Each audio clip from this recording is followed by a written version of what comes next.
नमस्कार। बॉम्बे टॉकीज में आज सुनिए अभिनेता विपिन शर्मा से की गई बातचीत। इनसे बात की है जयंत पात्रिकर ने। नमस्कार श्रोताओं। मनोरंजन की दुनिया में आज हम चाहे फिल्मों की बात करें, टेलीविजन की बात करें या एक नया आयाम जो जुड़ा है ओटीटी प्लेटफॉर्म्स, उनकी बात करें, अभिनेताओं के लिए बहुत ही खुला मंच कह लें उपलब्ध है और एक से बढ़कर एक अभिनेता आज हमारा मनोरंजन कर रहे हैं। एक बहुत ही जाना माना नाम है जो इन तीनों प्लेटफॉर्म्स पर हमें देखने को मिलता है। उन्हीं को आज हमने आमंत्रित किया है विविध भारती के स्टूडियोज में। स्वागत कीजिए विपिन शर्मा का। विपिन जी, विविध भारती के इस कार्यक्रम में आपका बहुत बहुत स्वागत है। शुक्रिया, thank you very much. Vipin ji, आपकी अभिनय यात्रा जो 89 में शुरू हुई थी, 1989 में, उसकी बात करेंगे। उससे पहले हम और पहले चलते हैं आपके बचपन की ओर। कहाँ बीता आपका बचपन? मैं दिल्ली में पैदा हुआ था, मेरा बचपन दिल्ली में ही बीता। नेशनल स्कूल ऑफ ड्रामा में आने के बाद मैं थोड़ा सा ट्रैवल शुरू किया था, बट हाँ, उससे पहले मैं दिल्ली में ही था। और पहला मौका जो आपको मिला था वो दूरदर्शन की सीरियल थी भारत एक खोज। कैसे शुरुआत हुई इसकी? उसके पीछे एक बड़ी इंटरेस्टिंग कहानी है। जब हम लोग एनएसडी में थे तो श्याम बाबू एक सीरियल बना रहे थे। दिल्ली में आए हुए थे, नई दिल्ली स्टेशन पे रुके हुए थे, ट्रेन में कुछ शूट करना था उनको।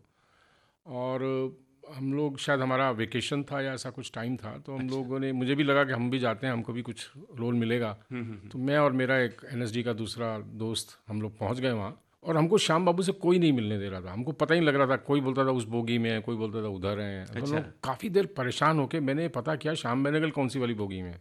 तो जो मुझे पता लगा तो मैं अंदर चला गया एकदम बिना परमिशन के। मैंने जाके उनको बोला कि श्याम बाबू, हम आपसे मिलने की इतनी देर से कोशिश कर रहे हैं, कोई मिलने नहीं दे रहा हमसे, हम सब मिलना चाहते हैं सिर्फ आपसे, लेकिन कोई मिलने नहीं दे रहा, कुछ बता नहीं रहा है, कुछ पता नहीं चल रहा है। बट तो उन्होंने एकदम देखा मेरी तरफ और अपने किसी प्रोडक्शन वाले को बुलाया, बोला वो जो आसाम वाला एपिसोड है ना एक, उसमें वो वाला रोल इनको दे दो। देखिए, तो वहाँ से मेरी शुरुआत हुई थी। आप केवल मिलने गए थे? सिर्फ मिलने गए थे, वो भी झगड़ के घुसना पड़ा अंदर। तो ऐसी शुरुआत हुई थी श्याम बाबू के साथ। क्या बात है, शुरुआत और इतने बड़े नामी निर्देशक के साथ। बिल्कुल बिल्कुल बिल्कुल। आपने सपने में भी सोचा नहीं था? नहीं, उस समय तो श्याम बाबू का नाम मतलब इतना बड़ा था, और जो फिल्में बना रहे थे, अंकुर और मंथन और ऑल दीज फिल्म्स, तो मतलब कभी सोचा नहीं था कि उनके साथ काम करने का मौका मिलेगा। और उस समय आप एनएसडी से पास आउट हो चुके थे? मैं एनएसडी से निकल चुका था। अच्छा। और नहीं, मैं उस समय एनएसडी में था, सॉरी, अभी निकले नहीं थे हम। जी जी, वेकेशन टाइम चल रहा था, तो छुट्टियों में। हाँ तो एनएसडी का कोर्स चल रहा था और आपको ये मौका मिला, जी। तो उसका तालमेल किस तरह से बिठाया आपने?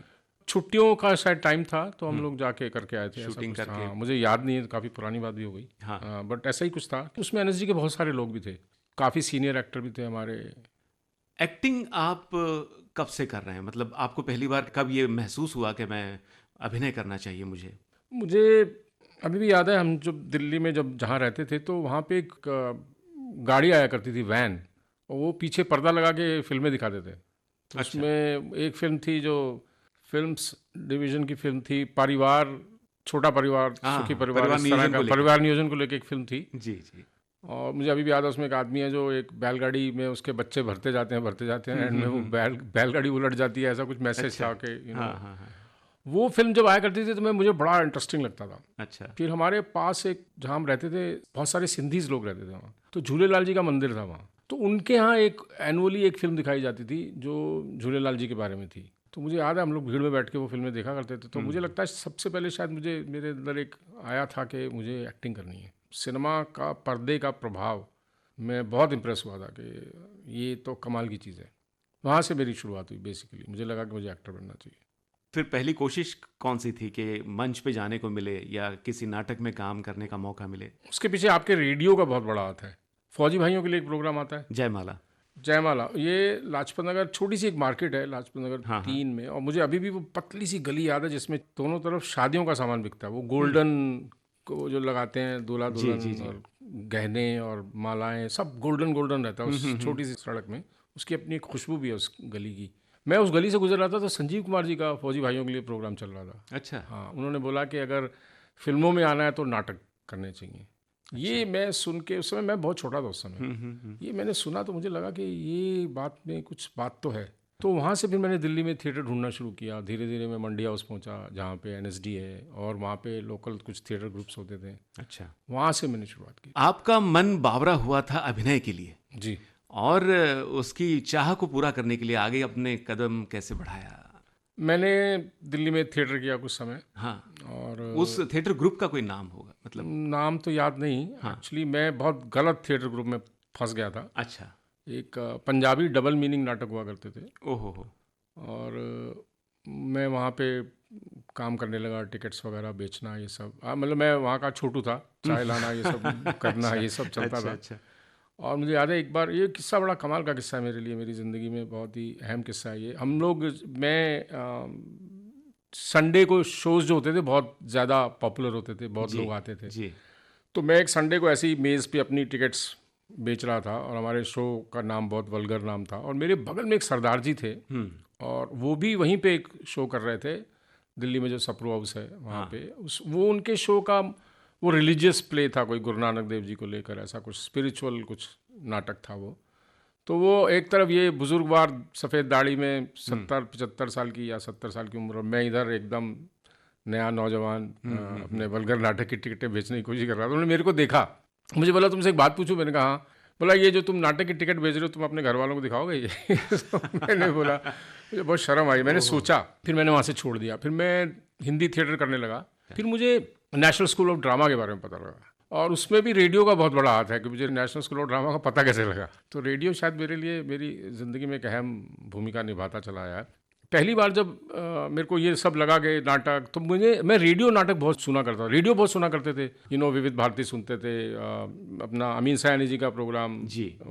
वो सुनते थे, गीतमाला, बिना का गीतमाला, नाटक सुनते थे जो रात को 9:15 बजे हवा महल आता था। फिर इस तरह की चीज़ें मैं सुनता ही रहता था, क्योंकि हमारे पास उस समय बिजली थी नहीं, टीवी था नहीं हमारे घर में। तो रेडियो एक कनेक्शन था, और उसमें मुझे पता लगा कि नाटक होते हैं। तो मैं दिल्ली आकाशवाणी के ऑफिस बाहर, मेरी हिम्मत नहीं हुई अंदर जाने की, मैं 3 घंटे बाहर खड़ा रहा। मैं एक स्लम का बच्चा, ऐसे इतनी बड़ी बिल्डिंग में जाने के लिए बहुत हिम्मत चाहिए, तो मैं नहीं जा पाया, 2-3 घंटे खड़ा रहा। फाइनली मैं अंदर गया, रिसेप्शन पे गया, फिर किसी ने मुझे ऊपर भेजा, और उन्होंने कहा कि ये मन भावन कोई एक प्रोग्राम था, जिसमें वो यंग 17-18 साल के लड़के लड़कियों को चांस देते थे।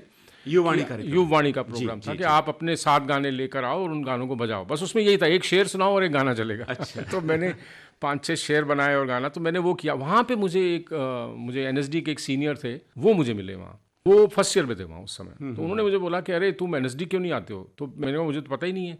उन्होंने मुझे अपने शो पे इन्वाइट किया। मुझे अभी भी याद है, उन्होंने मुझे चिट्ठी लिखी थी, चिट्ठी पे इन्वाइट किया था कि हमारे नाटक का प्रदर्शन होने जा रहा है, तुम आओ। अच्छा। तो मैं पहला नाटक जब देखने गया, तो वहाँ मैं देख के बहुत इम्प्रेस हुआ। मुझे लगा कि मुझे यहाँ आना है, एनएसडी में आना है।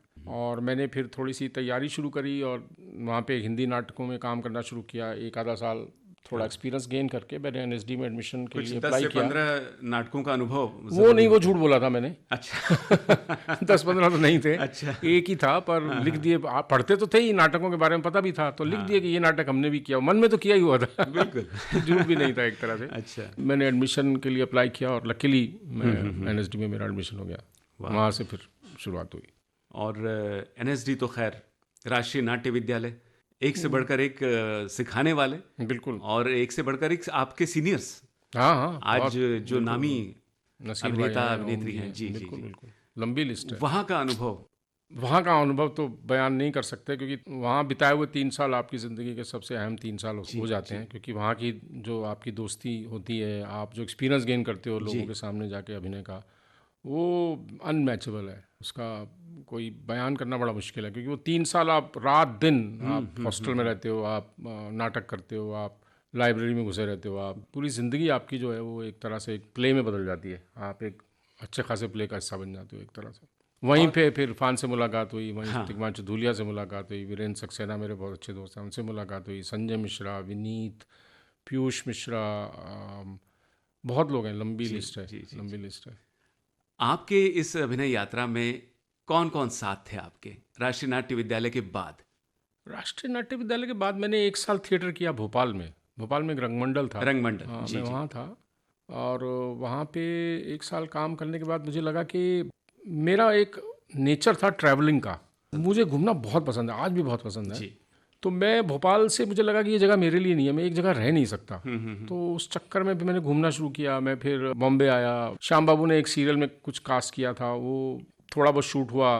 फिर मैंने केतन मेहता जी को असिस्ट किया 1-2 फिल्मों में, मिर्च मसाला, और केतन नए नए FTI से निकले थे और उनके साथ मैंने काम किया कुछ समय के लिए। फिर मैं थोड़ा सा एक्टिंग की दुनिया से थोड़ा अलग चला गया था। मेरा थोड़ा सा मन जो था वो फिल्म्स की तरफ ज़्यादा ड्रॉ होने लगा, क्योंकि मुझे लगा कि सिनेमा इतना कमाल का मीडियम है कि सिनेमा को पैदा हुए बहुत लंबा टाइम नहीं हुआ है। आप ये मान लीजिए 1895 में उस समय के आसपास कहीं पहली स्क्रीनिंग हुई थी साइलेंट फिल्म की। फिल्म भी नहीं थी वो, तो छोटे छोटे ग्लिम्पसेस थे।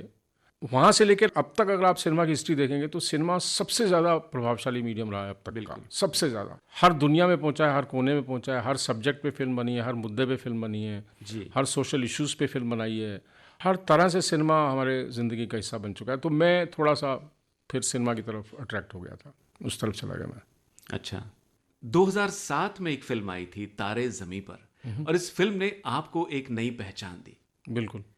आप इसके बारे में बताइए, क्या अनुभव था, कैसे ये फिल्म आप तक आई?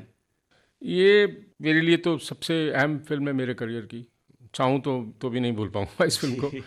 मेरा एक्टिंग के साथ थोड़ा रिश्ता ख़त्म हो गया था लंबे समय तक, 10-12 साल से भी ज़्यादा मैंने एक्टिंग नहीं की थी। मैं जब वापस एक्टिंग की दुनिया में आया तो मैंने अपने NSD के पुराने दोस्तों को बोला कि मैं एक्टिंग करने फिर से आया हूँ वापस। और बॉम्बे में मैं आया ही था उस वक्त, तो काफ़ी लोगों को तो विश्वास भी नहीं हुआ कि मैं सच बोल रहा हूँ, क्योंकि मैं हमेशा ट्रैवल करता रहता था। तो मेरा अमोल के साथ मेरा पुराना रिश्ता था, अमोल गुप्ते के साथ। हम लोग फिल्म इंस्टीट्यूट में हमने कुछ डिप्लोमा फिल्म साथ की थी। केतन मेहता को जब हम असिस्ट कर रहे थे तो हम दोनों साथ थे।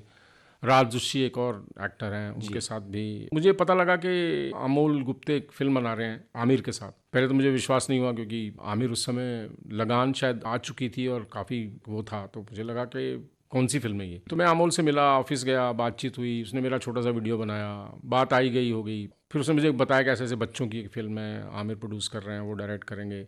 बच्चों की रिहर्सल शुरू हुई, बच्चों के ऑडिशन चल रहे थे, सॉरी रिहर्सल नहीं थी, अभी ऑडिशन चल रहे थे। तो मेरे दोस्त ने मुझे बोला कि तू जाके हेल्प क्यों नहीं करता, तू खाली तो है यहाँ, तो कुछ नहीं कर रहा है। तो मैं गया ऑडिशन में, फाइनल 10 बच्चे सेलेक्ट हुए थे जिनमें दर्शील वाला रोल था। तो मैंने दर्शील के साथ ऑडिशन किया था। जब वो कास्ट नहीं हुआ था, वो और तन में दूसरा लड़का था जो दूसरे लड़के का रोल करता है उसमें, वो था। मैंने दोनों के साथ ऑडिशन किया और फिर मुझे लगा ये रोल बहुत कमाल का लग रहा है। तो मैंने अमोल से पूछा था कि ये रोल कौन करेगा। तो उसने बोला यार ये रोल कोई बड़ा नामी एक्टर करेगा, आमिर का कुछ आइडिया है, कुछ ऐसा इस तरह का था। मैंने उसको बोला मुझको ऑडिशन क्यों नहीं करने देते तुम। तो उसने बोला यार ये शायद रोल तुम्हारे लिए ठीक नहीं होगा, तुम दर्शील के पिता का। हाँ। तो मैंने स्कूल के हिंदी टीचर वाला ऑडिशन किया था, तारे ज़मीन में जो हिंदी टीचर का रोल था, वार्डन वाले रोल के लिए ऑडिशन किया था। तो मैंने बोला मुझे करने दो। मुझे पता नहीं क्या एक इंट्यूटिव शायद मुझे लगा कि ये रोल मेरे लिए है। तो उसने मुझे बोला कि अच्छा ठीक है, तू कल आके, ये 2-3 पेज का ये सीन था जिसमें मैं दर्शील को थप्पड़ मारता हूँ, ये तुम कर लो कल आके। मैं गया जिसके पास मैं रहता था, दोस्त के पास, उसको मैंने बाहर से दरवाजे पे चिटकनी लगा के उसको बोला आज तू बाहर नहीं आएगा मुझे ये तैयारी करनी है। मैं सुबह 2, 2:30, 3 बजे तक लगा रहा। ऑफिस पहुंचा आमिर के, वहाँ ऑडिशन कोई ले नहीं रहा था उस दिन, पर मैंने रिक्वेस्ट की एक एडी से कि यार मुझे करना है ये। उन्होंने, एडी ने भी बोला कि ये शो रोल सर आपके लिए तो नहीं है। मैंने बोला नहीं, मैंने थोड़ा रिक्वेस्ट किया ऑडिशन करने के लिए। तो मैंने एक बार ऑडिशन किया, जिस लड़की ने ऑडिशन किया था, रितु नाम है उसका। अच्छा। रितु ने बोला सर आपने स्क्रिप्ट पढ़ी है? मैंने कहा नहीं। उसने बोला आप अच्छा कर रहे हो, एक बार और कर लो, थोड़ा सा खड़ूस टाइप फादर है आप, थोड़ा सा अच्छा कर रहे हो, एक बार और कर लो आप जब कर ही रहे हो। तो मैंने कर लिया एक बार और। उसके बहुत लंबे समय बाद, लगभग 2-1 महीने के बाद मुझे अमोल का फ़ोन आया और उसने बोला कि कहाँ है तू। मैंने कहा इधर ही हूँ। उसने बोला कि आमिर ने बाप बना दिया तुझे। तो मुझे बिल्कुल समझ में नहीं आया, एकदम समझ में नहीं आया। मैंने कहा यार मुझे नहीं समझ में आ रहा, क्या बोल रहा है तू। बोला आमिर ने तुम्हारा ऑडिशन देखा, जो मुझे बाद में पता लगा कि आमिर को गलती से वो ऑडिशन दिखा था, ऐसा मुझे बाद में बताया गया। तारे ज़मीन की एक शुरुआत मेरे लिए उस तरह से थी जो मुझे शायद एक इंट्यूशन था मेरा जो बहुत काम आया मेरे। और मुझे पहली फिल्म, इतनी बड़ी फिल्म एक्टिंग में इतने लंबे समय के बाद, गैप के बाद मिलना, ये भी अपने आप में बहुत बड़ी खुशकिस्मती थी। तारे ज़मीं पर फिल्म में एक खड़ूस बाप की भूमिका, जो बाद में बच्चे की असलियत पता चलने के बाद, उसकी मानसिक अवस्था के बारे में पता चलने के बाद बहुत संजीदा हो जाता है। और वो जो सीन था जिसमें आप फूट फूट के रोते हैं, वाकई बहुत तारीफें उसके लिए मिली थी। विपिन जी, तारे ज़मीं पर 2007 की फिल्म थी और इसके बाद साल दर साल फिल्में बनती गई और आपका सिलसिला आगे बढ़ता गया। अगली फिल्म कौन सी थी? तारे ज़मीन के बाद 2008 में जन्नत थी, फिर एक फिल्म थी रंग रसिया, केतन मेहता जी की एक फिल्म थी। 1920 भी थी, विक्रम भट्ट, वो पहले थी एक्चुअली, वो बीच में, इन दोनों के बीच में वो फिल्म थी। हाँ, वो एक अलग स्कूल है, आमिर खान साहब का एक प्रोडक्शन हाउस है, तो एकदम से ये स्विच ओवर हुआ एक। बिल्कुल बिल्कुल। तो 1920 के बारे में हमें बताइए। मेरे को बहुत लालच था कि मुझे बहुत सारा काम करना है। हाँ। और मैंने कभी डिफ्रेंशिएट नहीं किया फिल्म मेकर्स के बीच में। जो आप खुद ही बोल रहे हैं, हर फिल्म मेकर का अपना एक तरीका है काम करने का, हर फिल्म मेकर का एक विजन है। आप अगर मेरी फिल्म हिस्ट्री निकाल के देखेंगे तो मैंने हर तरह की फिल्में काम किया है। मैंने किक भी की है, मैंने सिम्बा भी की है, मैंने 1920 भी की है। मैं कोशिश करता रहा हूँ हमेशा कि मेरे लिए जितना अलग तरह का एक्सपीरियंस मुझे गेन होगा उतना मेरे लिए बहुत अच्छा है वो, क्योंकि आपको अलग अलग वैरायटी की तरह की फिल्में करने का जब मौका मिलता है तो आप शायद ज़्यादा अच्छी तरह से सीखते हो, क्योंकि हर एक की अलग अलग डिमांड है, अलग अलग रेंज है, अलग अलग तरीका। हर किरदार कुछ न कुछ आपको देता है। बिल्कुल। और एक अभिनेता मगर जब अलग अलग निर्देशकों के साथ काम करता है, बिल्कुल, तो उनका जो तरीका है हर बार अलग होता है, आप उससे कुछ नया सीखने को मिलता है। बिल्कुल। मैंने अभी एक फिल्म मेकर हैं हॉलीवुड के, बहुत बड़े इंडियन फिल्म मेकर हैं, तरसेम सिंह, काफ़ी बहुत नोन फिल्म मेकर हैं दुनिया में। मैंने उनके साथ काम किया जो मेरे लिए एक बिल्कुल अलग एक्सपीरियंस था। एक मैंने ऐसे डायरेक्टर को देखा जो बैठता ही नहीं है दिन भर। हाँ। जिसके पास फ़ोन नहीं है, वो बैठते ही नहीं है, वो पूरा दिन इधर से उधर घूमते फिरते। 2-2 दिन उनकी कैमरा रिहर्सल होती है, सिर्फ शूट ही नहीं होता है। हर 2 मिनट बाद आपको कुछ बोल सकते हैं कि यार ऐसा ये वाला डायलॉग ऐसा बोल दें क्या, फिर 2 मिनट बाद फिर घूम के आएंगे, यार इसको क्या, इसमें ये शब्द हटा दो तो बोलो ज़रा। मतलब उनका जो इन्वॉल्वमेंट था, मैंने आज तक किसी के अंदर ऐसा इन्वॉल्वमेंट नहीं देखा। तो ये एक लर्निंग एक्सपीरियंस है। आपको पता नहीं सामने वाला किस तरह का निर्देशक निकले, आप हमेशा कुछ ना कुछ नई चीज़ सीखते ही हो। और अभिनेता अपनी ओर से जो तैयारी करता है और फिर निर्देशक के इंस्ट्रक्शंस।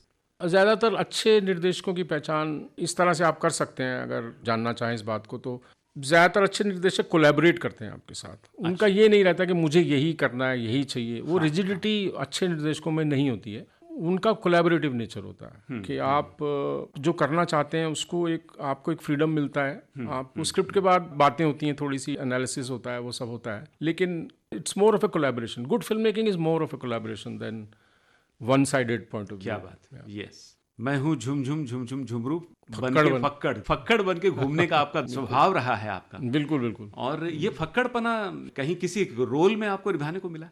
अभी तक नहीं मिला है। आपने आइडिया दे दिया, मुझे लगता है मुझे इस पे फिल्म बनानी चाहिए। अच्छा। मगर फिर भी इंडस्ट्री में, मनोरंजन की इस दुनिया में अलग अलग रोल निभाते हुए जो आप घूम रहे हैं वो भी एक तरह का फक्कड़पना। हाँ, बिल्कुल है ना? बिल्कुल है। तो ये करते हुए आप गैंग्स ऑफ वासेपुर तक पहुंचे। जी, ये एक कल्ट फिल्म मानी जाती है कि बहुत कुछ नया था इस फिल्म में। जो ट्रेडिशन था उससे बहुत हटके था, बहुत अलग था। आपके लिए क्या था इस फिल्म के, नया क्या था आपके लिए?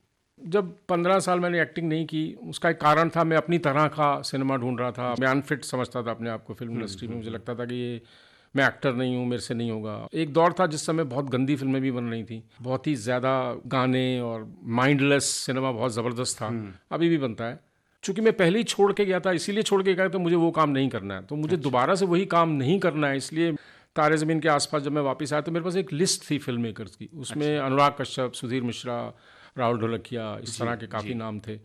तो मैं अनुराग से मिलने की बड़ी कोशिश की मैंने, और मैं मिल भी लिया। तो अनुराग ने मुझे बोला कि सर आपने इतनी बड़ी फिल्म की अभी तारे ज़मीन पर, आपके लिए कुछ है नहीं इसमें, क्योंकि इसमें मैं बिहार के एक्टर्स हैं मोस्टली, जो बिहारी डिक्शन है जिनका, यूपी बिहार, उसी मिलियू की फिल्म भी है, और मैं लगभग फिल्म कास्ट कर चुका हूँ। तो उसमें जो रोल मैंने किया है वो मुकेश छाबड़ा जब कास्टिंग कर रहे थे तो उन्होंने मुझे बुला के कहा कि इसमें विपिन भाई एक रोल है, छोटा सा है, आप करोगे? तो मैंने बोला हाँ करूँगा। तो उसने अनुराग को बोला, अनुराग ने मना किया कि नहीं विपिन को ये रोल नहीं करना चाहिए क्योंकि बहुत छोटा रोल है। तो मैं अनुराग से मिला, मैंने अनुराग को बोला, अनुराग मैं आपके साथ काम करना है मुझे। अब छोटा बड़ा तो मुझे पता नहीं, क्योंकि अगर आप ये फिल्म बनाओगे तो 2 साल तो आपके पिक्चर बनाने में निकल जाएंगे, तो 2 साल और वेट करूँगा। इसमें काम करते हैं, छोटा है तो कोई बात नहीं, आपके साथ काम करने का मौका मिलेगा। और मुझे याद है पहले दिन के शूट में Anurag came up to me and said के सर मैं आपके लिए रोल बढ़ाने वाला हूँ। मतलब और मज़े की बात यह है कि उस फिल्म में जितने मीम्स हैं वो सबसे ज़्यादा मीम्स मेरे सीन्स के हैं। मेरा और पंकज का सीन है और मेरा और तिग्मांशु धूलिया का सीन है। जी। हम लोगों के बहुत मीम्स बने उसमें। और उसमें एक चीज़ और भी मैंने कंट्रीब्यूट किया था। मुझे अनुराग ने बोला था सर आप 10 दिन की वर्कशॉप करो एक्टर्स के साथ। तो मैंने सब एक्टर्स के साथ मिल के एक वर्कशॉप किया था 10 दिन का, जिसके बारे में विक्की कौशल ने अभी किसी सोशल मीडिया पे बोला भी था। तो उस वर्कशॉप में सब आते थे, विक्की, नवाज़, जयदीप अहलावत, रिचा, हुमा, हम सब लोग थे उसमें। हम मिल के हम लोग रोज़ मिलते थे, 2-2, 3-3 घंटे में वर्कशॉप करता था। फिर अनुराग आते थे और फिर हम मिल के फिर से एक कंक्लूजन किया करते थे उस दिन का। मुझे लगता है उस फिल्म की बनावट में वो सब प्रोसेस बहुत काम आया। वो एनर्जी बहुत काम आई, क्योंकि हम सब लोग यहीं से ही जुड़ गए थे, हम लोगों का बॉन्डिंग यहीं हो गया था, क्योंकि हम स्क्रिप्ट पे इतना ध्यान नहीं देते थे, हम आपस में एक दूसरे के साथ एज ह्यूमन बींग्स जो एक बॉन्डिंग बन गई थी, वो फिल्म में दिखती है, और हर फिल्म में दिखती है। जब अच्छी बॉन्डिंग होती है एक्टर्स के बीच में, वो फिल्म में दिखती है हमेशा। बिल्कुल। एक फिल्म देख के आप बता सकते हैं कि इस फिल्म के शूट पे क्या माहौल रहा होगा। और वो प्रक्रिया फिर जो वर्कशॉप से शुरू हुई थी, बिल्कुल, शूटिंग के वक्त बहुत आसान हो जाती है, बहुत आसान हो जाती है, बहुत टाइम बचता है आपका, आप बहुत सारी चीज़ों के बारे में बातचीत कर चुके होते हैं। गैंग्स ऑफ वासेपुर के साथ साथ हम अगर आगे बढ़ते हैं, 2012 में लव शब्द ये किचन खुराना, इस फिल्म में भी आप थे। ये बड़ी कमाल की फिल्म थी, ये भी मेरे बहुत प्यारे दोस्त हैं, समीर शर्मा लिखी थी और डायरेक्ट की थी। ये भी बड़ी कमाल की फिल्म है एक्चुअली। कुछ खास अनुभव इस फिल्म के? इसमें भी बड़ा इंटरेस्टिंग हुआ था। कास्टिंग जब हो रही थी तो समीर ने मुझे एक बड़ा रोल ऑफर किया था, उसमें ये एक तरफ ये दूसरा रोल जो मैंने किया फिल्म में, और ढाबा ओनर का ये था, और हुमा के साथ एक लीड पेयर का मैंने 3 दिन का एक बहुत इंटेंस वर्कशॉप भी किया था, उनके सीन्स पे काम किया था। समीर शर्मा और मैं साथ में थे उसमें, और मैंने वो बड़ा रोल बना कर दिया था। मैंने बोला ये बड़ा रोल मुझे नहीं चाहिए, क्योंकि मुझे लगा कि इसमें मेरे लिए करने के लिए कुछ है नहीं। कई बार क्या होता है फिल्म इंडस्ट्री में, सबसे बड़ी स्ट्रगल एज एन एक्टर होती है कि आप एक टाइप में बांध दिए जाते हो, आपको यही करना है, आप खड़ूस फादर ही बने रहो, फिर खड़ूस अंकल बन जाओ, टाइप्ड हो जाते हैं, खड़ूस मैनेजर, लॉयर, मतलब वही एक टाइप कास्ट हो जाता है, आप फंस जाते हो। मैं हमेशा से भागता रहा हूँ, मेरी हमेशा से कोशिश यही रही है कि मैं वो ना करूँ। इस चक्कर में मेरी कई बार दोस्ती भी टूट गई कुछ लोगों से। मुझे उसका दुख नहीं है, क्योंकि मुझे उससे फ़र्क नहीं पड़ता। मुझे वो काम करना है जो मेरे को अच्छा लगे, जहाँ मैं कुछ कंट्रीब्यूट कर सकूँ, मैं बोझ ना बनूँ फिल्म पे, फिल्म मेरे को लेके खुश हो, नाराज़ ना हो मुझसे। तो मैंने वो बड़ा रोल छोड़ के छोटा रोल किया था, क्योंकि मुझे ये रोल बहुत इंटरेस्टिंग लगा। और किरदार चाहे छोटा हो, वो एक तरह की संतुष्टि उससे मिलती है। हाँ, आप कंट्रीब्यूट करते हो, आप फिल्म से छीनते नहीं हो कुछ, आप ऐड करते हो फिल्म के अंदर। तो लव शब्द चिकन खुराना भी एक उसी तरह की फिल्म है, जो बहुत ही मुझे बहुत बड़ी छोटी अच्छी जोन की फिल्म है, एक अच्छी कहानी है, एंटरटेनिंग है, उसमें एक अपनी तरह की खूबसूरती है, जो कई बार बहुत बड़ी बड़ी फिल्मों में भी नहीं देखने को मिलती। और उसके बाद सबसे ज़्यादा फिल्में आपकी आई है 2013 में, इनकार, स्पेशल 26, रांझना। इन फिल्मों से किसी फिल्म का कोई विशेष अनुभव आपका बताएंगे आप? रांझना में मेरे साथ एक बहुत एक्सपीरियंस हुआ था, जो शायद मैं पूरी ज़िंदगी याद रखूँगा। रांझना में मेरा और धानुष के कुछ सीन्स थे। रांझना में किसी और एक्टर ने शूट किया था ये role, but Anand Rai sir ने बोला कि मैं सर चाह रहा हूँ, आप रीशूट किया उन्होंने। तो मेरा और धानुष के साथ भी कोई ऐसे बहुत सारे सीन्स नहीं थे, और मैं गया भी 3-4 दिन के लिए था, तो ऐसा कुछ इमोशनल बॉन्डिंग होता है ना, कई बार एक्टर के साथ, आप को एक्टर के साथ आप बात करते हो, सीन्स होते हैं, रिहर्सल्स होती हैं, आप उठते बैठते हो साथ में, एक थोड़ा सा एक बॉन्डिंग होती है, लेकिन ऐसा कुछ हुआ नहीं था। तो उसमें एक जो बहुत ही भावुक सीन था, मुझे पता था कि ये सीन बहुत क्रूशल है फिल्म के लिए, तो मैं उसमें थोड़ा बड़ा नर्वस था। उसमें एक बाप है जो खाना खा रहा है, उसको उसके बेटे की खबर मिलती है कि वो हॉस्पिटल में है, मरने वाली स्थिति में है। मुझे समझ में नहीं आया कि मैं कैसे करूँगा, क्योंकि मैं खाना खा रहा हूँ और ये न्यूज़ देख रहा हूँ, उस पर ब्रेकडाउन कैसे होगा, मुझे नहीं समझ में आ रहा था। तो मैंने आइडियाज़ भी लगाए थे, खूब सारी हरी मिर्ची डाल दूंगा खाने में, उससे आंसू निकलेंगे क्योंकि मैं थोड़ा ग्लिसरीन के खिलाफ रहता हूँ। मुझे ग्लिसरीन यूज़ करना अच्छा नहीं लगता। मुझे लगता है कि तुम किसी चीज़ का सहारा लेके एक नकली एक्टिंग करने की कोशिश करोगे। तो मैंने ये सब किया, लेकिन ऐसी जगहों पे मैं अपने मेकअप मैन को भगा देता हूँ कि भाई तुम दूर रहना, तुम दिखना नहीं, दिख गए तो हो सकता है मैं बोलूँ ला दे दे ग्लिसरीन, तो वो भगा दिया मैंने उनको। तो मैंने आनंद सर से बोला, मैंने कहा सर ये मैं कैसे करूँगा? उन्होंने बोला सर आप क्यों चिंता करो, आप करोगे। मैंने कहा पता नहीं भी क्यों बोल रहे हैं करोगे, मैंने देखते हैं। तो शॉट शुरू होने से पहले मैं चारपाई पे बैठा था, और आनंद जी आके मेरे पास बैठ गए घुटनों पे नीचे, आके उन्होंने मेरा हाथ पकड़ा, और उनके हाथ में ऐसी गर्माहट थी, ऐसा कुछ था उनके हाथ में। मैंने उनको बोला सर आप जाना मत, चुपचाप आप अभी बैठे रहो, जब तक शॉट शुरू नहीं होता आप बैठे रहना यहाँ। वो बैठे रहे, मैं उनका हाथ पकड़ के बैठा रहा, उठ के गए और मैंने ऐसा रोना शुरू किया, मैं बिल्कुल चुप नहीं कर पाया। मैं हर टेक में कम से कम 2 या 3 टेक में मैं बहुत रोया उसमें। मुझे नहीं लगता मैं धानुष के बारे में उस समय इतना सोच रहा था जिसके लिए मैं रो रहा हूँ, पर वो कैरेक्टर का फील जो है, जो मुझे वार्मथ मिली उनके हाथ से, स्पर्श से आपको पास ऑन कर गए। बिल्कुल बिल्कुल बिल्कुल बिल्कुल। वो एक्सपीरियंस काफ़ी एज एन एक्टर काफ़ी वैल्यूबल एक्सपीरियंस है, कि आपको कब कहाँ से क्या प्रेरणा मिले आपको नहीं पता, और कहाँ से कौन सी कोई ऐसी चीज़ मिल जाए जो आपके काम आ जाए, आपके सीन में काम आ जाए। ये मुझे याद रहेगा। जी जी जी। ये अजीब सी दास्तां जो शुरू हुई थी आपकी तारे ज़मीं पर फिल्म से, या उससे भी पहले कहें कि जब आपको रेडियो का शौक था और आप एक्टिंग करना चाह रहे थे, किसी तरह से कहीं किसी के ग्रुप से जुड़ना चाह रहे थे, वो दास्तान वहाँ से शुरू हुई, और फिर धीरे धीरे आगे हम बढ़ रहे हैं विपिन जी, 2013 में जो आपकी फिल्में आई, उसमें अगर उस फहरिस्त पे एक नज़र डालते हैं तो एक बड़ी माकूल फिल्म थी शाहिद। जी। इसके बारे में जानना चाहेंगे, इस फिल्म में जो आपका किरदार था। मुझे इस फिल्म के बारे में पता लगा, मेरा बड़ा मन था, हंसल मेरे उस लिस्ट में थे, मैं हाँ, हंसल हाँ, के साथ काम करना चाहता था। लेकिन मुझे पता लगा कि मुकेश कास्टिंग कर रहे थे उसकी, समहाउ मुकेश को नहीं लगा कि इसमें एक लॉयर का रोल था जी। कि मेरे पे फिट बैठता है, बिकॉज कास्टिंग डायरेक्टर का एक ओपिनियन होता है। मैं हंसल को कहीं मिला रास्ते में ऐसे ही, तो मैंने उनको बोला, अरे मैं आपकी फिल्म में काम करना चाहता हूँ। उन्होंने बोला, यार एक रोल है लेकिन लग नहीं रहा कि तुम उसमें फिट बैठते हो, और है नहीं कुछ बजट कुछ भी नहीं। अरे मैंने कहा, मैं बजट की बात नहीं कर रहा हूँ, मुझे आपके साथ काम करना, मिलते हैं हम लोग मिले, उन्होंने मुझे कहानी सुनाई। मैं कहानी सुन के बहुत मूव हुआ। मैंने हंसल सर को बोला, हंसल सर मैं ये फिल्म करूँगा, मेरे को कुछ नहीं चाहिए, मुझे आप एक पैसा मत देना, पर मैं इस फिल्म का जो मुद्दा है वो इतना बढ़िया है कि मैं इस फिल्म में काम करना चाहता हूँ। बातचीत आगे बढ़ी और मैंने उस फिल्म में काम किया। और मेरे लिए शाहिद पिछले 10-15 साल में हिंदी सिनेमा की सबसे बेस्ट फिल्म्स में से आनी चाहिए। वो मुझे फिल्म बहुत अच्छी लगी। आई फील वेरी प्राउड कि मैंने उस फिल्म में कंट्रीब्यूट किया। जी।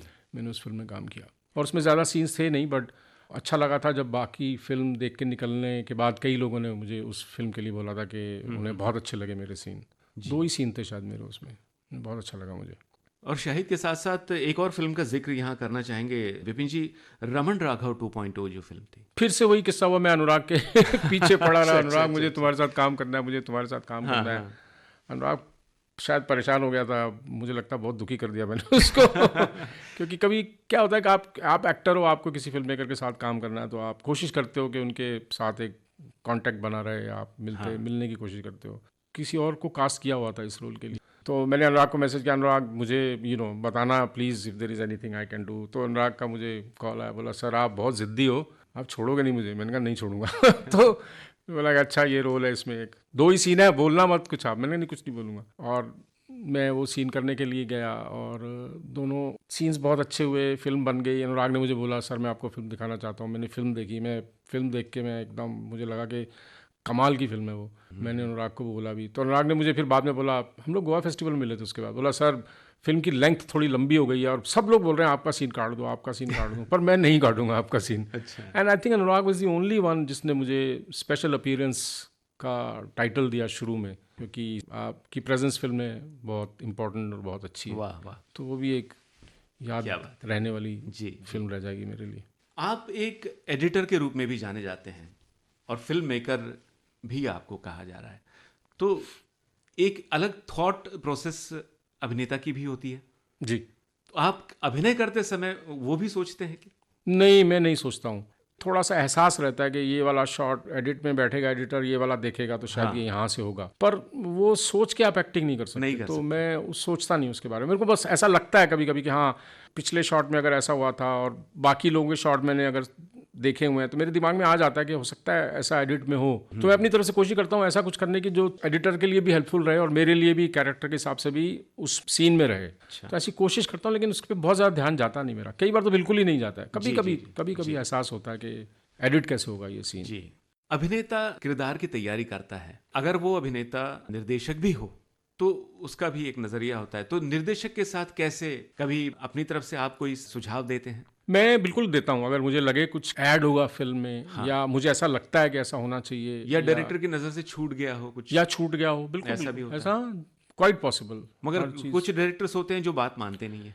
हाँ, फिर आप चुप रहते हो, आप बोलते हो ठीक है मेरी, क्योंकि निर्देशक is the boss, yes, he is the pilot, he is driving the whole ship, he is the one. तो यू लेट गो। हो सकता है आप गलत हो लॉन्ग रन में, हो सकता है आप फिल्म देखो और आपको भी लगेगा यार नहीं मेरा आइडिया शायद गलत ही था, या सही भी हो सकता है। हाँ। मुझे याद है मैंने एक फिल्म की थी, उसमें मैं जब एक सीन कर रहा था मुझे समझ में नहीं आ रहा था कि मैं यहाँ कैसे पहुँच गया। तो मैंने बोला भी, मैंने कहा ये मुझे समझ में नहीं आ रहा कि मैं क्यों कर रहा हूँ ये सीन, या मैं इनके साथ कैसे मिल गया, इनको तो मैं जानता तक नहीं।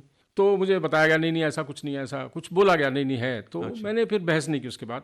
3 महीने बाद मुझे फ़ोन आया कि वो उसका सीन का ना कनेक्शन नहीं बन रहा है हम लोगों को शूट करना। हाँ, जो मैंने किया था तो हुआ, वो फिर शूट किया उसको। जी जी जी। होता है कभी कभी। अगर ये कहानी आप बनाते तो फिर शायद आपके नजरिए से वैसी बनती जैसा आप सोच रहे हैं। बिल्कुल ऐसा, है? बिल्कुल बिल्कुल क्या बिल्कुल। बात। मेरा उन लोगों के साथ काम करने का मन करता है जिनकी फिल्में देख के या वेब सीरीज़ देख के मुझे लगता है कि यार मुझे इनके साथ काम करना है। तो कई बार आप कोशिश करते हो उन लोगों से मिलने की। कई बार जैसे मैं आपको बताता हूँ, Raj and Krishna ji. Krishna DK, Raj Krishna DK. मैं कृष्णा को एक स्क्रीनिंग में मिला था 8-7 साल पहले, फिल्म सिटी में एक स्क्रीनिंग थी उनकी। उन्होंने एक फिल्म बनाई थी पहले, शॉर्ट फिल्म बनाई थी उन्होंने पूना इंस्टीट्यूट में। किसी और स्क्रीनिंग में मिले थे हम लोग। वो शॉर्ट फिल्म मैंने देखी हुई थी, तो मैंने उनको बोला मैंने आपकी शॉर्ट फिल्म देखी है। तब वो लोग इंडिया आए ही थे, वो लोग यूएस से, वो आप जर्नी शुरू ही कर रहे थे अभी। तो मैंने उनको बोला कि I love to stay in touch with you, कभी काम करने का मौका मिलेगा। उन्होंने नंबर दिया मुझे, कृष्णा ने अपना। मैं उनके साथ 7 साल टच में रहा। मैं हमेशा 2 महीने 3 महीने में आप उनको मैसेज करता था कि कैसे हो आप, लेट्स मीट, और उनका जवाब आता था। अचानक एक दिन उनका ही कॉल आया कि यार ये फैमिली मैन 2 चल रही है शूटिंग और थोड़ा इमरजेंसी हो गया है, there is one actor is unavailable अच्छा। And we need you. मैं पहुंच गया, मैंने कहा मैं आ गया। मैंने पूछा भी नहीं क्या स्क्रिप्ट क्या कहाँ, मुझे लगा कि मेरी ज़रूरत है, मैं पहुंच जाता हूँ। मैं चला गया। काफ़ी बड़ा रोल तो नहीं है, बट उस रोल की अच्छी खासी पहचान बन गई सीरीज़ में। उसका चाय ना पी पाना एक बड़ा कमाल का एक एस्पेक्ट बन गया। अब वही एस्पेक्ट 3 में भी दिखने को मिलेगा, मतलब इन द सेंस कि वही कैरेक्टर 3 में थोड़ा और प्रभावशाली हो रहा है। और मैंने फिर उस बीच में, उन्होंने गन्स एंड गुलाब्स की, उसके लिए भी मुझे बुलाया उन्होंने। मैं अभी उनकी तीसरी सीरीज़ रक्त ब्रह्मांड वो भी करने वाला हूँ। तो मेरा कहने का मतलब है, जब आपका मन किसी निर्देशक के साथ काम करने का होता है तो आप जुड़े रहते हो, आप कोशिश करते हो कि आप टच में रहो, बिकॉज क्या मालूम कब कहाँ कौन सा रोल आपके लिए जी जी। निकल आए। और बातों बातों में अनायास ही हम ओटीटी की ओर आ गए हैं और ये एक नया डायमेंशन खुला है सब। बिल्कुल बिल्कुल। चाहे हम फिल्म मेकर्स की बात करें, चाहे एक्टर्स की बात करें या डायरेक्टर्स की बात करें, तो क्या फ़र्क महसूस करते हैं फिल्मों में काम करना या ओटीटी के लिए काम करना? हालांकि होता तो शूटिंग ही उसी तरह से, एक तरह से, मगर जब केवल वेब सीरीज़ की बात होती है तो उसका एक अपना ऑडियंस है। फीडबैक किस तरह का होता है? ज़्यादा फर्क शूट पे तो नहीं है जैसा आप बोल रहे हो। हाँ। मुझे लगता है रीच का थोड़ा सा जी। चेंज है कि पहले जो फिल्म बनती थी, पहले यहाँ रिलीज़ होगी, फिर कहीं बाहर जाएगी या फेस्टिवल में जाएगी। हाँ। अब क्या होता है कि एक वेब सीरीज़ आती है और एक क्लिक में आप पूरी दुनिया में दिख जाते हो। हाँ। Within seconds you are Yes. Everywhere. वो फ़र्क तो बहुत ज़बरदस्त है। और इसमें फिर ये भी है कि आप 7-8 एपिसोड्स हैं, अगर 40-45 मिनट का एक एपिसोड है तो पूरा वेब सीरीज़ लगभग 2 या ढाई फिल्म्स की तरह से हैं। जी। तो आपको एक लंबे चंक में काम करने का मौका मिलता है। आप लगातार किसी एक पर्टिकुलर कैरेक्टर को आप पोर्ट्रे करते रहते हो। प्रोसेस थोड़ा अलग है, हो सकता है लंबे समय तक भी चले। फिल्म का शूट अगर एक बार शुरू होता है तो 60 दिन 50 दिन में ख़त्म हो जाता है, लेकिन वेब सीरीज़ हो सकता है 4-5-6 महीने तक लगातार चलती रहे। जी। वो एक फ़र्क है, वो एक डिफरेंस है दोनों में। और फिल्मों की मार्केटिंग कुछ अलग तरह से होती है, प्रमोशन अलग तरह से प्रमोशन होता अलग है, हाँ। है, और वेब सीरीज़ का अलग वेब से सीरीज़ होता का है। अलग है, बिल्कुल बिल्कुल। या कुछ फिल्में हैं जो केवल ओटीटी के लिए बनती हैं। आजकल तो बहुत सारी हैं जो ओटीटी के लिए ही बनती हैं, बिकॉज आपका पब्लिसिटी का पैसा बच जाता है। जी, आपको जी। इतने पैसे खर्चने नहीं पड़ते, आप अपनी ऑडियंस के साथ सीधा ही जुड़ जाते हो एकदम जी। से। तो चाहने वालों की तरफ से मतलब कुछ फीडबैक आपको मिला हो? Feedback in what sense? OTT की जो भी फिल्में हैं या वेब सीरीज है, हम घर में बैठ के देखते हैं आराम से। फिल्मों के लिए हमें खासतौर से सिनेमा हॉल पे जाना पड़ता है। हाँ, उसमें अभी एक फिल्म आई थी, सिर्फ एक बंदा काफ़ी है। हाँ। वो बड़ी इंटरेस्टिंग एग्जाम्पल था कि पहले प्लान था उसको रिलीज़ करने का, फिर वो प्लान नहीं काम आया, बना नहीं है, क्या भी हुआ, लेकिन ओटीटी पे वो फिल्म बहुत ज़बरदस्त हिट हो गई थी। जी। तो ऐसा कई लोगों का मानना था कि अरे इस पिक्चर को रिलीज़ करना चाहिए था। फिर उस फिल्म को थोड़ा सा रिलीज़ भी किया गया था सिनेमा हॉल में, लिमिटेड रिलीज़ भी किया गया था। आप उसको सेंस नहीं कर सकते कि कोई फिल्म ओटीटी पे चलेगी और बहुत चलेगी और सिनेमा हॉल में नहीं चलेगी, या सिनेमा हॉल में बहुत चलेगी ओटीटी पे हो सकता ना चले। ये प्रेडिक्शन थोड़ा सा मुश्किल है। ये एक ऑब्जर्वेशन तो ये तो है। ओटीटी पे अब जितने जॉनर अलग अलग तरह के आ रहे हैं, बिल्कुल। और ओटीटी पे जितनी भी फिल्में आ रही हैं और वेब सीरीज आ रही हैं, इस पर कभी कभार देखते समय लगता है कि किसी तरह का नियंत्रण जो होना चाहिए था वो नहीं है। बहुत ज़्यादा जो है शाब्दिक हिंसा भी होती है, और कहानी का प्रेजेंटेशन जिस तरह से होना चाहिए और फिल्मों में जैसा एक कंट्रोल होता है सेंसॉर का, वो ओटीटी पर देखने को नहीं मिलता। सारी मर्यादाएं जो है तोड़ दी गई हैं, ऐसा लगता है कई बार। और फिर ओटीटी जो है आपके घर में लैपटॉप पर अवेलेबल है, टीवी पे आप देख रहे हैं, तो साथ में फैमिली पूरी बैठी हुई है। आपको क्या लगता है एक फिल्मकार की नज़र से? मैं थोड़ा अलग सोच वाला आदमी हूँ। मुझे मोरल इश्यूज मेरे हैं नहीं, मैं बहुत ज़्यादा विश्वास नहीं करता। कोई चीज़ आप फैमिली के साथ देख रहे हो तो आपको उसके बारे में पहले से पता होना चाहिए कि आप फैमिली के साथ बैठ के क्या देखने वाले हो। अगर आपको नहीं देखना है तो मत देखिए आप। मेरा कोई ऐसा जजमेंट नहीं है मोरल, मुझे मेरी प्रॉब्लम अलग है। हाँ। मेरी प्रॉब्लम ये है कि मुझे क्या लगता है कि अभी हमारा जो OTT है एक सैचुरेशन पॉइंट आ गया है, क्योंकि पैंडेमिक के समय सब लोगों ने देखा, सब लोग को कुछ था नहीं और अब वो खत्म हो गया अचानक से। अभी क्या लग रहा है मुझे, मेरा सबसे बड़ा, अगर आप मेरे से क्रिटिसिज्म की बात करते हो, मुझे हर चीज़ एक जैसी लगने लगी है। मुझे हर वेब सीरीज़ एक जैसी लगती है, उसका कॉस्ट्यूम डिज़ाइन एक जैसा लगता है, उसकी फोटोग्राफी एक जैसी लगती है, उसके एक्टिंग का स्टाइल एक जैसा लगता है। मुझे डिज़ाइन बिल्कुल दिखता नहीं वेब सीरीज़ में। मेरा सबसे बड़ा प्रॉब्लम ये है, कुछ फिल्म मेकर्स को छोड़ के मुझे लगता है हर चीज़ एक जैसी लगने लगी है।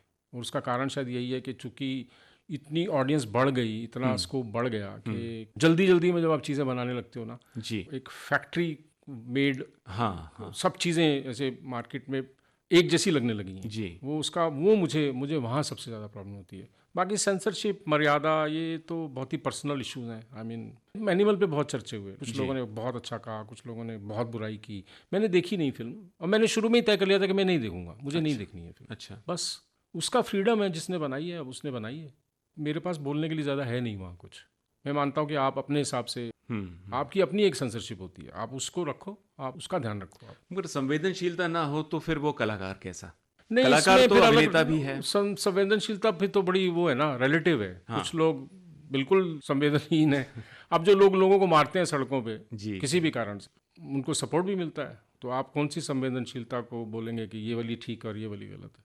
विपिन जी, OTT की हम बात कर रहे थे। जिस तरह की फिल्में यहाँ पे बन रही है, जिस तरह की वेब सीरीज इसमें देखने को मिलती है, आप एक लेखक भी हैं, तो एक लेखक के रूप में आप कुछ करना चाहेंगे, या आपने जो किया है, मैं बात कर रहा हूँ PI मीणा की, आपने इसका लेखन भी किया है। मैंने डायलॉग लिखे थे इसके, जी, और उसकी भी बड़ी इंटरेस्टिंग कहानी है। पैंडेमिक शुरू नहीं हुआ था अभी, और हम लोग इस पे काम कर रहे थे, तो मैं सोच रहा था कि ये बड़ा इंटरेस्टिंग सब्जेक्ट है, वायरस, ये बड़ा लगता था कि यार ये कमाल, मतलब ये अजीब ही दुनिया है। हाँ, और लिखते लिखते, अभी हम लिख ही रहे थे, ये पैंडेमिक शुरू हुआ, तो मुझे बड़ा अजीब लगा। मैं जब लिख रहा था ये सोचता रही ऐसा कहाँ होता होगा, कभी हुआ होगा स्पेनिश फ्लू, और ये कभी हुआ होगा, ऐसा कहाँ होता है। और करते करते करते मेरे देखते देखते, ये लिखते लिखते, जब हम बस ख़त्म करने ही वाले थे, पैंडेमिक शुरू हो गया। तो इसकी लिखावट भी एक बड़ी मेमोरेबल चीज़ है मेरे लिए, कि ऐसी चीज़ जो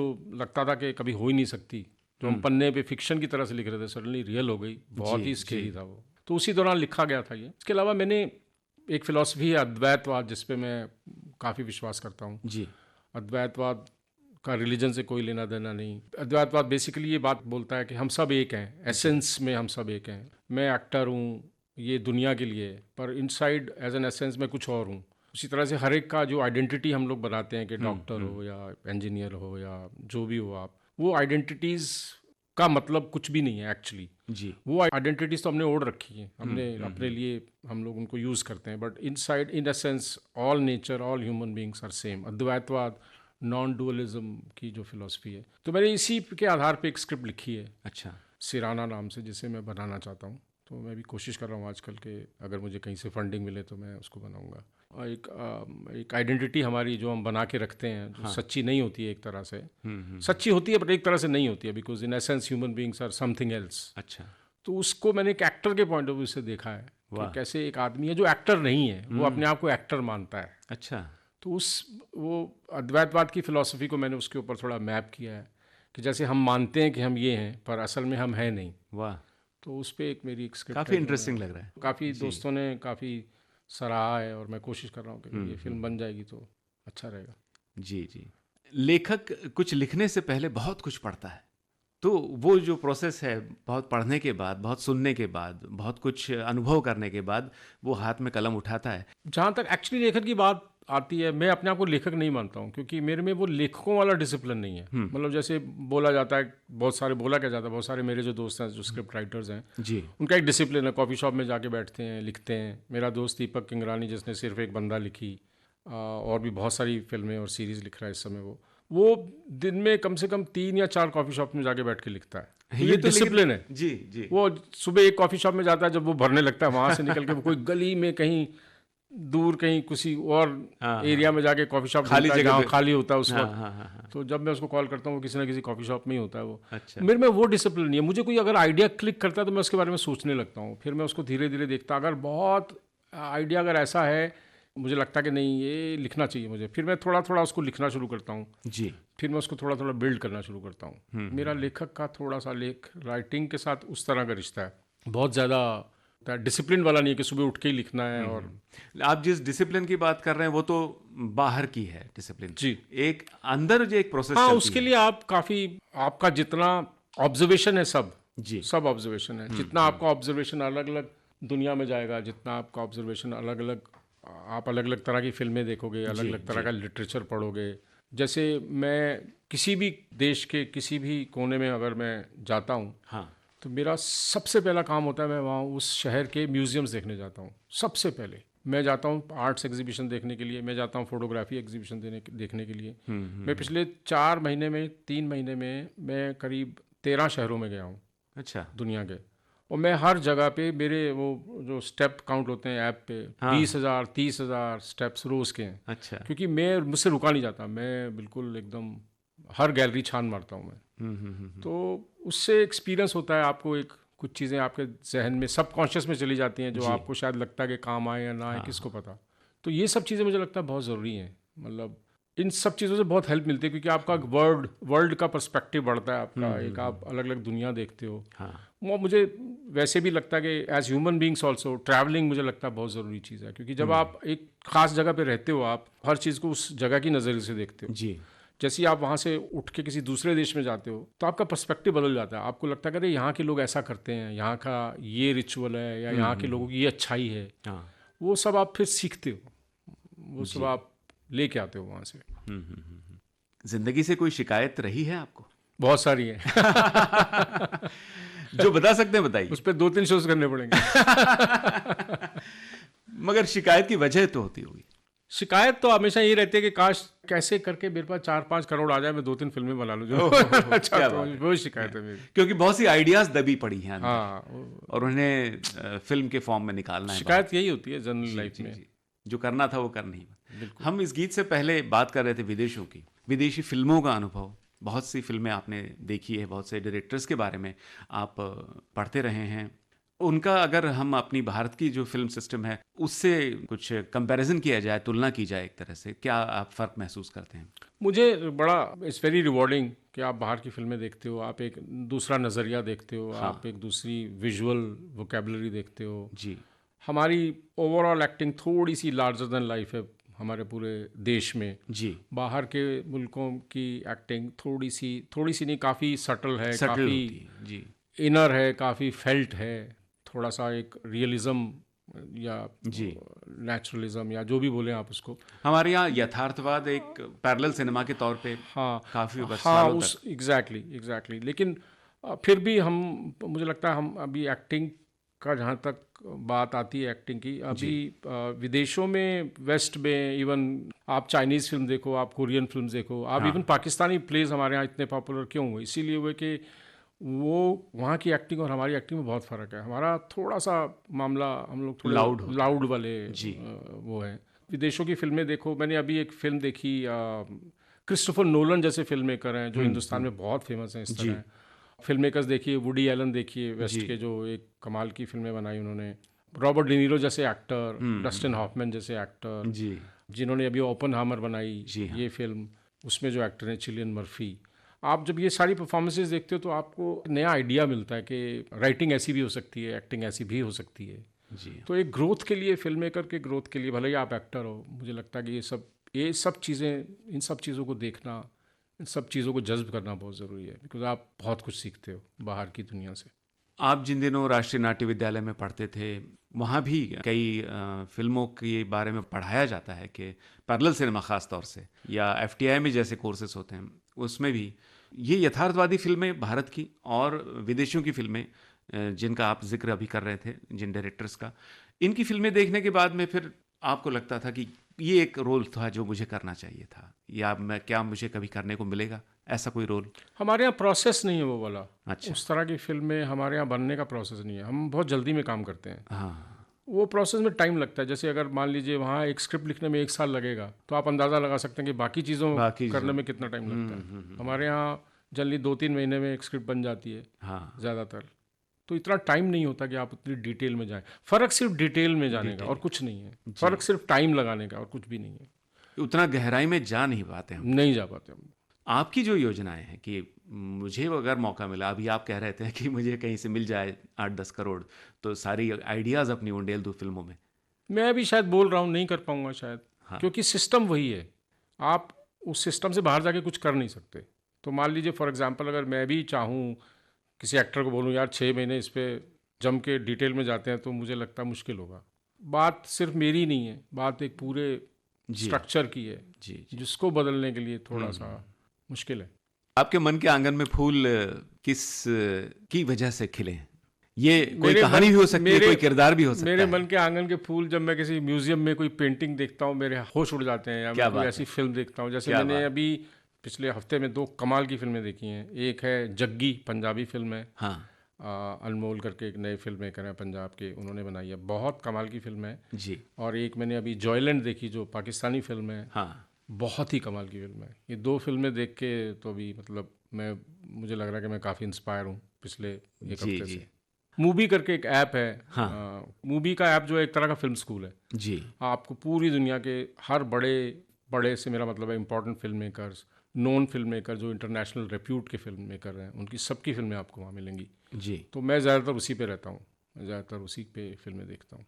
आपने इनका तो जिक्र किया, मगर हमारे इस भेंट वार्ता की शुरुआत में आप जब बात कर रहे थे बचपन की, तो जो फिल्में उस वक्त आपने देखी, तो कोई खास कलाकार जिसने आपको प्रभावित किया हो? हमारे पुराने दौर में से दिलीप कुमार साहब की पुरानी फिल्में देखिए, आपको लगेगा कि मज़ा आ गया। बलराज साहनी जी, नसीर भाई की काफ़ी पुरानी फिल्में, सई परांजपे जी की पुरानी फिल्में, जी, जी। कुंदन शाह, वाह। श्याम बाबू की बहुत सारी फिल्में, बिमल रॉय, गुरुदत्त साहब, सत्यजीत रे, क्या बात है। ऋत्विक घटक, बासु भट्टाचार्य, मृणाल सेन।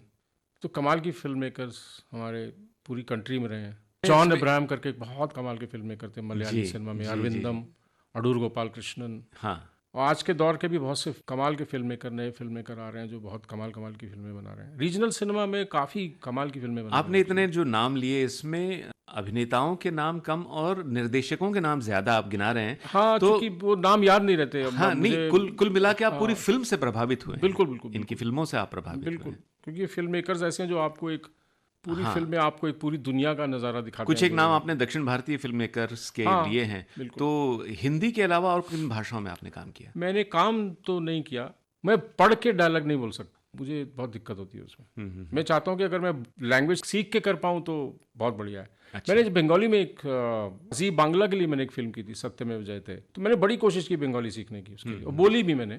लेकिन एक भाषा के साथ आप थोड़ा सा भाषा टाइम लगता है सीखने में, समय लगता है। थोड़ा नहीं काफ़ी टाइम लगता है एक्चुअली। तो 2-3 महीने में या 4 महीने में एक्सेंट पकड़ के अगर आप कुछ रोल करना चाहोगे तो मेरे से होता नहीं वो।